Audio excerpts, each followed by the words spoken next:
Welcome back to New Rockstars. I'm Erik Voss, and this is a breakdown of the Furiosa trailer, the spin-off sequel to my favorite movie of 2015, Mad Max Fury Road, a film that I recently dove deep into for the Deep Dive channel. This is the fifth film of George Miller's Mad Max franchise, with Anya Taylor-Joy playing a younger version of Charlize Theron's Imperator Furiosa. This film is coming May 24th, 2024, and this trailer rocks. So let's break it down for all the details that you might have missed. By the way, if you are seeing less of me on the channel this month, it's because I am on paternity leave. My baby might be arriving a bit sooner than expected, and Jessica Clemens is back to cover for me. Huge thanks to Jessica and to everybody on the New Rockstars team who you are also going to be seeing popping up in videos in the coming weeks. I'm going to be back full time in a few weeks, but I am so excited to watch all their videos with baby boss. Okay, this film's official description is: as the world falls, young Furiosa is snatched from the green place of many mothers and into the hands of a biker horde led by the warlord Dementus. While two tyrants war for dominance over the Citadel, Furiosa survives many trials as she plots a way back home through the wasteland. So if you remember, a prologue to Mad Max Fury Road included a few sound bites of the world as it was falling apart, the men warring over gasoline, the women explaining that it's actually a water shortage. We might see some of that history, but I really think the world will be a bit further along in this movie. This prequel is going to be set after Beyond Thunderdome, but just before the time of the four-part prequel comic that was written by George Miller and Nicola Torres, who together scripted Fury Road and Furiosa, along with Mark Sexton, who worked on this comic series. And this comic is considered canonical for the film storyline since George Miller was involved. The comic's a pretty interesting read. It shows the backstories of Nux and Immortan Joe and Furiosa as she meets the wives, and of course the backstory of Max right before Fury Road. So the two tyrants in this movie are likely going to be Immortan Joe, formerly known as Colonel Joe Moore, who is a war veteran who forms a gang of raiders as society's collapsing, and the other tyrant being Chris Hemsworth's character. But I think we're going to see the big aquifer battle. That aquifer will later become the Citadel in Fury Road, and Joe's violent sacrificing of his followers, yet his survival will be how Joe gains the moniker of Immortan. After he takes over the aquifer, Joe awards the fat man who told him about this aquifer charge of an oil refinery that they later call Gastown, and that guy becomes the people leader, and he gives a mine that they find to his wartime follower Major Kalashnikov, aka the Bullet Farmer, and that mine becomes the Bullet Farm. This prelude comic details how Joe brought in Furiosa to be an imperator to guard his wives, including the Splendid and Carrion, the Dag, Toast the Knowing, Cheeto the Fragile, and Capable. In Fury Road, we learn that Furiosa came from a female-dominated society called the Many Mothers, aka the Vuvolini. One pretty dark detail about the Many Mothers is that any males that were born to this tribe were banished to the swamps on the borders of the Green Place, and they became the crowfishers that we see walking on stilts. And the Many Mothers would do raids on those male crowfishers to steal their sperm so that the Vuvolini could reproduce. It was kind of implied that this was part of the original sin that haunts Furiosa in Fury Road, and it's what might have spiritually cursed the Many Mothers into losing their Green Place. Yeah, George Miller's mythology for the Mad Max universe is incredibly complex and evolved over the course of years as he pre-visualized every frame of Fury Road with his storyboard artists. But the real hero of this film was his wife, Margaret Sixel, who edited Fury Road, a gargantuan task that worked so well because these spouses were so in sync, and Miller would frame every shot so that the point of focus was in the center of the shot, so Margaret could later rapid cut from point of focus to point of focus, and the viewer's eyes would not have to struggle to readjust. In this movie, Chris Hemsworth plays Dementus, the warlord of the biker horde who kidnaps Furiosa from the Many Mothers. Tom Burke joins the cast in a role originally cast as Yahya Abdul-Mateen, who had to leave due to scheduling conflicts. Nathan Jones returns from Fury Road as Immortan Joe's muscular but dim-witted son, Rictus Erectus. Yes, that is his real name. And Angus Sampson also returns as the organic mechanic, aka the Doctor, who's given the name mechanic because, yes, this is a car-worshipping culture. Before the trailer dropped, attendees at CCXP were shown this glorious-looking gold-covered Anya Taylor-Joy as Furiosa. You can make out an earlier version of her prosthetic mechanical arm, as well as this belt buckle. This is the same belt buckle that has the Immortan Joe sigil worn by him and all of his sons, that has the flaming skull steering wheel with chainmail hanging beneath, which mirrors the way water gushes out of the Citadel aquifer from the Skull Mount. Now, the new trailer footage opens in the dust, titles cast in the shadow on that dust from mastermind George Miller, and the black and white transitions into heavily saturated orange and blue that we remember from the 2015 film. Miller's colorists in that movie went heavy on the New South Wales landscape because, you know, dystopian movies typically desaturate their color palettes. Looking at you, Book of Eli. And yeah, it does make this movie look like a larger-than-life storybook type of story, and I think that's okay. I think people are being way too hard on the CGI of this trailer. You forget that a lot of the 2015 movie was CGI, and we were okay with it then. I don't know, I'm someone who looks at movie trailers for a living, and I don't understand how a lot of people's like knee-jerk hot take is CGI looks bad. Like, are all of you CGI experts? Like, did all of you go to some CGI school that I didn't go to? But I love the composition of this shot, with Furiosa trudging out toward the horizon, looking like that iconic shot of her, the moment of defeat in Fury Road when she realized that the Green Place was gone. Also, her wide stance stance also looks like Max when he was first looking out at the flats in the opening shot of Fury Road when he was to the right of his interceptor. Ironically, it's the voice of one of the many mothers that's ringing in her mind now, begging her to promise to come home to them, a promise that she will long to keep right up until that moment in Fury Road. The rock formations in the distance kind of look like the Citadel that would be Joe's aquifer. The way Furiosa turns around to the camera as she's looking down the road also kind of looks like the opening shot of Max Rocketansky in Fury Road when he's eating that two-headed lizard and looking completely feral. We see Dementus' biker horde plowing ahead, and in the center of it, Dementus' six-wheeled monster truck. George Miller said at CCXP that Dementus will begin this movie in a chariot pulled by motorbikes, kind of like horses, and we do see that later in the trailer. Titles fly out at us from that median horizon. 45 years after the collapse, a young Furiosa is taken from her family. She will devote the rest of her life to finding her way back home. This is her odyssey. 45 years after the collapse. Interesting. The CCX panel also said that this will be 15 years before Fury Road. Look, the first Mad Max takes place as the world is collapsing, and then Road Warrior and Beyond Thunderdome take place in the years after the nuclear war. But hey, even in Fury Road, Max should have been way older than Tom Hardy looked in that movie. So really, it was like back in 2015 when George Miller just kind of let go of the exact timeline continuity. I think we should just look at Fury Road in the prelude comics of Fury Road as kind of a reset point. Now, the word Odyssey is very interesting to me. Odyssey is obviously a common term now for any character going on a long circular journey on a vessel of sorts, meeting Argonauts and beasts along the way. But the word Odyssey has, of course, its roots in Homer's Odyssey, the story of Odysseus as he made his way home to his wife Penelope after the Trojan War and got into all kinds of hijinks. But I think it's interesting that we know Furiosa's fate is to lose her home of the Green Place. So really, we can view the final act of Fury Road as Odysseus slaying all of Penelope's suitors, an anticlimax, scouring of the Shire, and the taking over of the Citadel was her true homecoming. She finds a new home. Chris Hemsworth, barely recognizable in this movie other than his physique since he's behind a waxed mustache and a prosthetic nose, he says into the mic,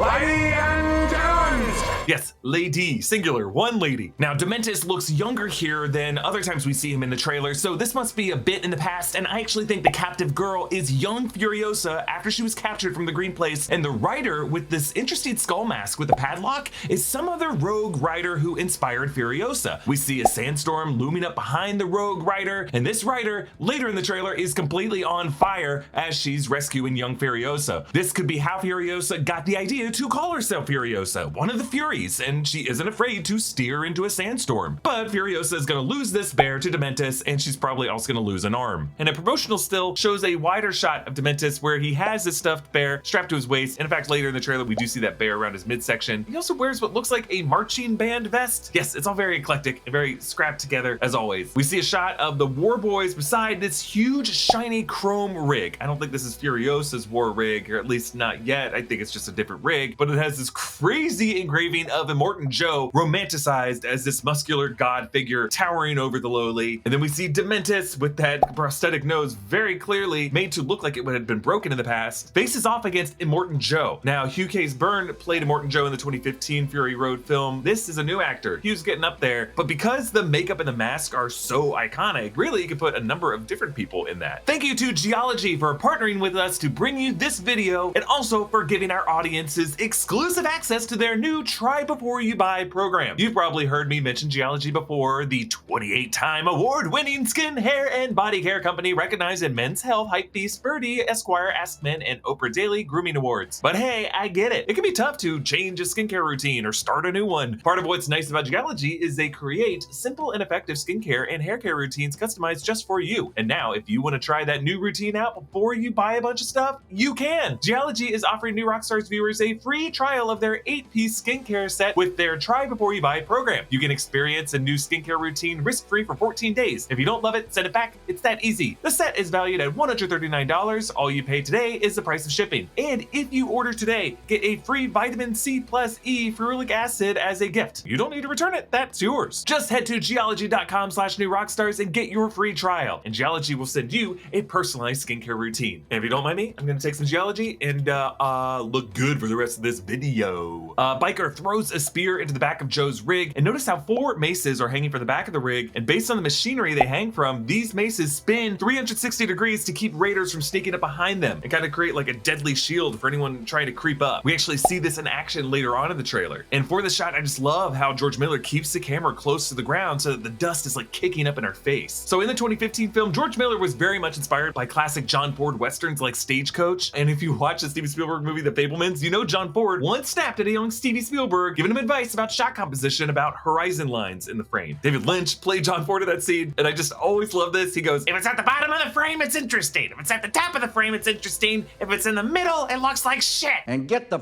out of my office." And of course, where's the horizon in this shot? It's at the bottom. Furiosa smears some axle grease on her forehead, starting to take the appearance of her adult form when it just completely coats her head. And notice how behind her is Immortan Joe's steering wheel altar that we see the war boys grab the wheels from, and then they pray before they head out. Then a crazy shot of a bunch of bullet shells gushing down on Dementus as he hangs from this platform over a fiery chasm. I'm gonna assume this is at the Bullet Farm, which is a mine that Immortan Joe handed off to Major Kalishnikov, aka the Bullet Farmer. And I love how they put Dementus in a cape, looking a lot like Thor, of course, but also kind of like a Roman centurion when later we see him in the chariot. Really, this whole world is just gross little boys playing dress up. Then we see a color we don't often see in this film universe, green, because this is the original Green Place. As the many mothers, aka the Buvolini, run with, it looks like primitive weapons, like we see machetes, some old rifles. They all wear blue and white, they carry canteens. Then I think the shot from this trailer that has me the most confused, because Furiosa is in an embrace with Tom Burke's character. Tom Burke was hired in this movie to replace Yahya Abdul-Mateen, who had to leave for scheduling reasons. Both of them have their feet in this watery cave. Burke here is wearing a leather jacket, and yeah, and since he is third build in this movie, I'm pretty sure this is young Joe. In the Prelude comic, before she was an imperator who guarded the 5 wives, Furiosa was a past wife of Joe. And since this is water, yeah, they must be in the aquifer of the Citadel here, maybe in a kind of creepy marriage ceremony that he does. Now, the other 2 shots of Immortan Joe in this trailer, they're not Hugh Case Byrne, they really do look like Tom Burke. Tom Burke played Orson Welles in David Fincher's Mank. He's an incredible actor. He really does have the facial structure for the role. I just think it's interesting that he replaced Yahya Abdul-Mateen II. So originally George Miller's plan for this movie was to have Yahya play the role of young Immortan Joe. That would have been a crazy and really cool, bold choice. Still, that's nothing against Tom Burke. He did an incredible Citizen Kane era Orson Welles. He knows how to play an egomaniac. He's gonna crush this. But yeah, I think we're seeing a story about how Furiosa will team up with Joe to overthrow Dementus, but then Furiosa is gonna be left with a tragic guilt for signing that deal with the devil. We get this crazy jittery zoom in on Furiosa, goggles on, nose and mouth covered, axle grease all over the forehead, similar to the shots of Nux in Fury Road. Then a shot of what I assume is Gastown. That's the oil refinery that Joe awarded to the People Eater. That's a bald fat guy with a disgusting cannibalistic backstory that Fury Road just began to hint at. I'm dreading to see him in this movie. Furiosa stands alongside other followers of Immortan Joe, praising with their V8 symbol of interlocking fingers to resemble a V8 engine. And then an early shot of Dementus's biker horde. Front and center is this awesome bike with a fan on the back. The rider has a mask with curved horns. Dementus rides behind him in his chariot. There's also a police motorcycle in this horde that looks like it's from the original 1979 Mad Max era. They're charging toward Gastown. There's a quick shot of Furiosa screaming, "I'm Furiosa!" And she looks like she's surrounded by hordes of people outside of Joe's citadel. From Joe's rig, she fires a harpoon at that driver and Dementus' sword that we saw earlier with the curved horns. And yeah, you can see that his bike is airborne. He's using this fan to fly, and there are ropes suspended above. I'm pretty sure they are floating from either like a kite or a parachute or maybe even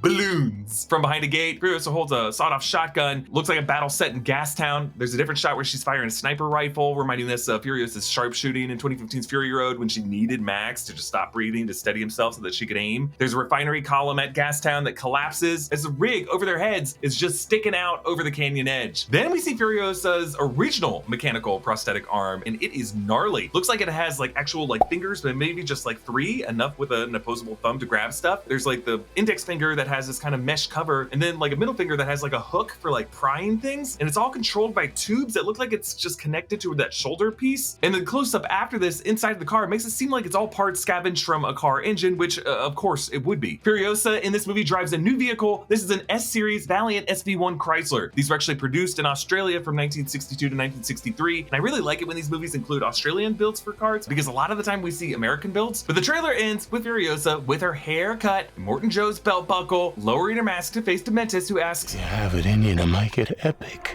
Look folks, we are seeing a supercharged dystopia. All of these figures have embraced their shortened lifespans and lived their lives on the edge, on the extremes. They scream witness! They've romanticized their deaths as roads to Valhalla. If they have any legacy at all, it would be a history that lives on through word burgers, aka the history men who tattoo historical passages on their skin. The first film ended with a quote from the first history man: "Where must we go, we who wander this wasteland in search of our better selves?" By framing this as Furiosa's Odyssey, these films are presented as kind of an in-universe mythological epic myth, parables for how survivors in a post-apocalyptic landscape should live their lives. So it's not enough for Furiosa to just survive or win the day, she has to do it with style, in a spectacular way, to become a storied figure of legend. When she begins Fury Road, she was already a pretty admired figure, with so much goodwill and capital in the Citadel that she could get away with veering off course for just long enough to get a head start from Joe's war party. Every second of that counted, and this is a story of how she earns that crucial time. Please support us by grabbing something from nerdriot.shop. Also, check out the deep dive where I did a pretty in-depth breakdown of Mad Max Fury Road. You're really gonna wanna watch that before you go into Furiosa next year. I'll be back from my paternity leave in a few weeks. Again, thanks to Jessica Clemens and everyone on the New Rockstars team for covering for me, and I'll see you soon. Bye.